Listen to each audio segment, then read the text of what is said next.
আসসালামু আলাইকুম বন্ধুরা, কেমন আছেন? আশা করছি সবাই ভালো আছেন। দেখেন, আজকে আমি আমাদের বাগানে যে গাছ লাগিয়েছি, ফুলকপিও লাগিয়েছিলাম, সেই ফুলকপি দিয়ে তরকারি বানাবো। ফুলকপি, আলু, ডিম দিয়ে একটা তরকারি বানাবো, খুব সাধারণ, কিন্তু আপনাদেরকে ওইটাই শেয়ার করছি যেহেতু আমি চুলোতে বানাবো বলেই। এই দেখেন ফুলকপিটা, দেখেন তুলেছি আমি। এই দেখেন, এই ফুলকপি দিয়ে আজকে তরকারি হবে। এই দেখেন আমার ছেলে খেলে বেড়াচ্ছে, শুধু চুলোর ছাইগুলোকে তুলে গোটা গালে ডালে মাখছে। এই দেখেন আমি কড়াইয়ে তেল দিয়ে দিলাম। এবার ফুলকপিটাকে, ধোয়া ফুলকপিটাকে আমি ভেজে নেব।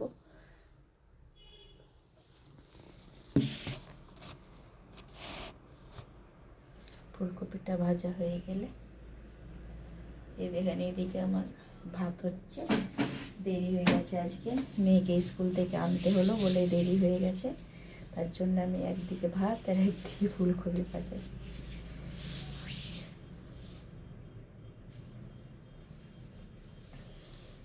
আমাকে তো খুব এনজয়, আমি তো খুব এনজয় করছি রান্নাকে। এই চুলোতে রান্না বসে বসে কি বলবো আপনাদেরকে। ফুলকপিটা ভাজা হয়ে গেল, এবার আলুটাকে ওই সেমভাবে ভেজে নেব।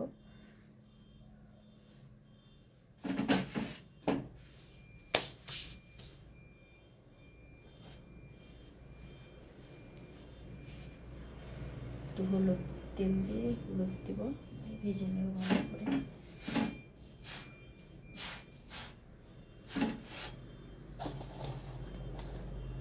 জানি না কে কে চুলোর রান্না খেয়েছেন, কিন্তু একবার চুলোর রান্না খেলে বুঝবেন যে হ্যাঁ, গ্যাসের আর চুলোর রান্না একদমই আলাদা। প্রথমে কড়াইয়ে তেল দিয়ে দিলাম, তারপরে দিলাম দুটো শুকনো লঙ্কা, তারপরে দিয়ে দেব 5 ফোড়ন, তারপরে দিয়ে দিলাম কোচানো পেঁয়াজ। পেঁয়াজটা লাল হয়ে গেলে একটু আদা রসুন বাটা দিয়ে দেব, ভালো করে নেড়ে নেব।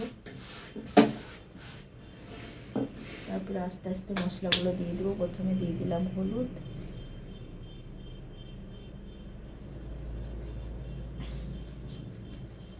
হলুদের পর দিয়ে দেবো জিরে ধনে,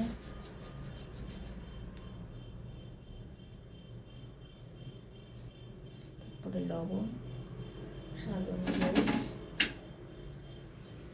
তারপরে আমি টমেটো কাটা আর আমি ধনে পাতা দিয়ে দিয়েছি। ধনে পাতাটা যেহেতু আমি ওপর থেকে ছড়ালে আমি খেতে পারি না বলে আমি ধনে পাতাটা আগে দিয়ে দিই। আপনারা চাইলে রান্নার হয়ে যাবে কমপ্লিট, তখন আপনি ধনে পাতাটা ছড়িয়ে দিতে পারেন। এবার আমি আলুটাকে দিয়ে দিলাম। এবার আলুটা ভালো করে কষিয়ে নেব।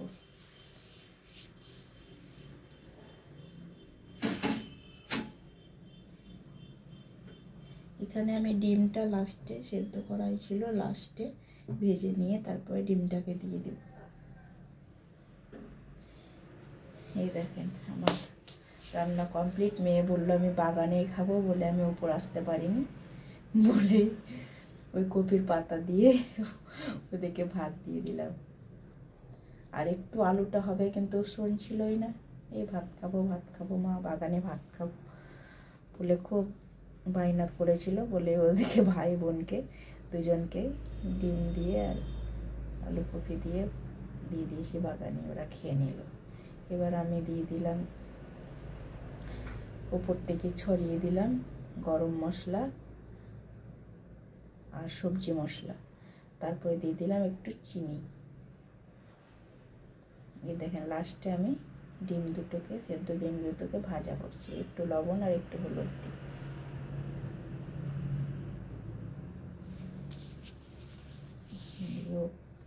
উপরে রেখে দেব। মেয়ে সিদ্ধ ডিমটাকেই খেয়ে নিল, ভাজতে দিল না।